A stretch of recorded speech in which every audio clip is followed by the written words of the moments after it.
ជំរាបសួរនិងសួស្តីអ្នកទាំងអស់គ្នាថ្ងៃនេះខ្ញុំនឹងនិយាយពីអឺធានបទមួយនិយាយពីតង់ភាសាអង់គ្លេសហៅថា accent មែនទែនទៅសិស្សកម្ពុជាភាគច្រើនឬក៏អ្នករៀនភាសាអង់គ្លេសភាគច្រើនខ្ញុំគិតថាគាត់មានអារម្មណ៍ភ័យឬក៏ក្នុងការនិយាយភាសាអង់គ្លេសឬក៏គាត់មានអារម្មណ៍ថាតង់របស់គាត់ហ្នឹងអត់ដូចចេះដូចចោះគឺពេលយើងនិយាយភាសាអង់គ្លេសទៅខ្លាចគេសើចចេះមួយចុះពីរហើយខ្ញុំសូមនិយាយថាអឺមិនដាច់ខ្វល់ទេភាសាអង់គ្លេសសប្តាហ៍ថ្ងៃនេះវាបានទៅខ្លាចជាភាសាសកលបាត់ទៅហើយដែលអង់គ្លេសហៅថា World English ឬក៏ Global Language អញ្ចឹងយើងកុំខ្វល់រឿងតង់ទៅទៀតណាណាក៏មាន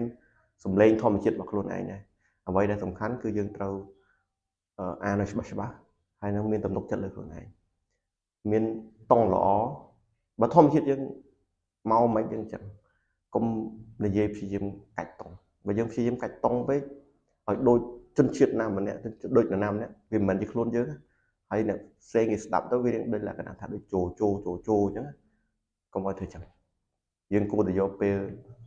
ផ្ដោតទៅលើការរៀនតង់កាច់ពុតសំឡេងប្រាប់តាមនរណាម្នាក់ហ្នឹងយើងព្យាយាមទៅអនុវត្តទៅរៀនជំនាញផ្សេងមួយទៀតអាចទៅផ្ដោតទៅលើ pronunciation ឬក៏ intonation ការលើកដាក់សំឡេងក្នុងរមាស់ការអ្វីដែលសំខាន់គឺយើងផ្ដោតទៅលើ communication ការទំនាក់ទំនងគ្នាសំខាន់ការភាសាអង់គ្លេសច្បាស់អត់ហើយងាយស្រួលយល់អត់គេស្ដាប់បានអត់បើគេស្ដាប់យើងបានយើងច្បាស់លាស់យ៉ាងនិយាយយើងច្បាស់កុំខ្វល់រឿងតង់រឿងឲ្យដូចជនជាតិណាម្នាក់ខ្ញុំធ្លាប់ទៅរៀននៅច្រើនប្រទេសដែរមិនជាច្រើនប៉ុន្មានទេប៉ុន្តែយើងបានជួបខ្ញុំបានធ្វើការជាមួយនឹងជនជាតិជាច្រើននៅអាស៊ីនៅអាហ្វ្រិកនៅអាមេរិកមិនទៅអង់គ្លេសបានទៅអាមេរិកទៅរៀននៅអាមេរិកគឺ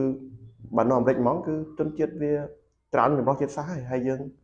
អាវល់មួយថ្ងៃវល់តែសើចតង់គេ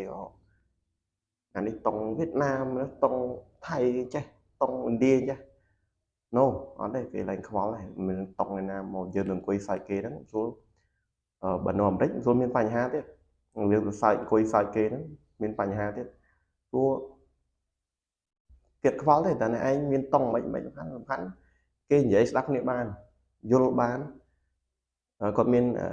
ភាពច្បាស់លាស់ក្នុងការនិយាយ meaning ឬក៏ message ហ្នឹងគឺស្ដាប់គ្នាបានគឺ enough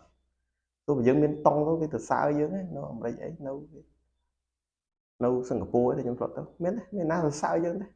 សំខាន់យើងភាសារបស់យើងនិយាយទៅគេស្ដាប់យើងបានកន្លែងធ្វើការកន្លែងរៀនសូត្រខ្ញុំទៅមានណាខ្វល់ទេយើងបើយើងវល់ focus ទៅលើយើងផ្ដោតទៅលើតង់នឹងព្យាយាមកាច់តង់ទៅវាទៅដូចលក្ខណៈរៀងជោអញ្ចឹងលក្ខណៈវាមិនជាធម្មជាតិរបស់យើងអញ្ចឹងខ្ញុំលើកទឹកចិត្តឲ្យអ្នកទាំងអស់គ្នាផ្ដោតលើការនិយាយច្បាស់ហើយមានទំនុកចិត្តលើខ្លួនឯងកុំខ្វល់ព្រោះវាជាធម្មជាតិរបស់យើងអាចបង្ហាញថាយើងមកពីប្រទេសណាយើងមកពីកម្ពុជាសម្លេងយើងមិនធម្មជាតិយើងអញ្ចឹងទៅគាត់ថាបើសិនជាយើងផ្ដោតទៅលើតង់នឹងពេកខ្ញុំគិតថាមកដល់ពេលបច្ចុប្បន្ននេះគឺវាអត់ប្រយោជន៍